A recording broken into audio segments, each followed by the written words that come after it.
अस्सलाम वालेकुम दोस्तों, मां हिसाम मेमन माई शिकारपुर जे प्लेटफॉर्म तां ही मुझे पोयां जेको पवेलियन आहे सो 1871 में इहो शिकारपुर में ठाहियो वियो ऐं तक़रीबन 155 साल पुराणो आहे। 155 साल पुराणो ही साग जे काठ जो ठहियलु आहे ऐं वेनिशियन गाथिक स्टाइल आहे। असां वटि स्टाइल से तमामु घटि ॻाल्हायो वेंदो आहे।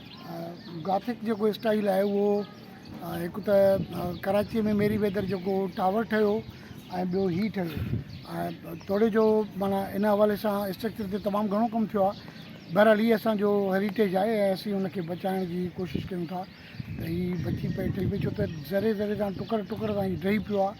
ऐं इन शइ जो action culture department culture tourism antiquity जो मिनिस्टर साहब सही ज़ुल्फ़िकार शाह उन स्टैंड वरितो खुलियल कचहरी में। असां जेको ॻाल्हायोसीं सो उन में उन एक्शन जो रिज़ल्ट इहो आहे त अॼु ही उन एंटीक्विटी डिपार्टमेंट कमु कयो आहे। उहे स्टार्स जेके भॼी पिया, जेके उन जूं शीट्स भॼी पियूं, जितां जितां ही डैमेज थियो आहे उनखे ठाहिण जी हिकिड़ी कोशिशि कई थी वञे। सो असीं थोराइता आहियूं शिकारपुर जे हवाले सां जेके बि असां ते कमु कनि था।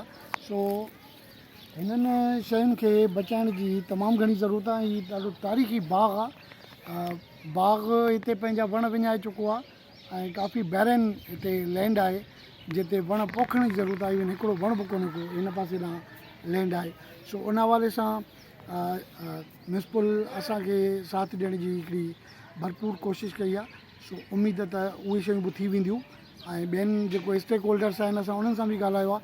बहरहाल अॼु जी गुड न्यूज़ इहा आहे त अॼु खां हिन ते कमु शुरू थी रहियो आहे ऐं होपफुली त हीअ वरी घणे अरसे ताईं महफ़ूज़ थी वेंदो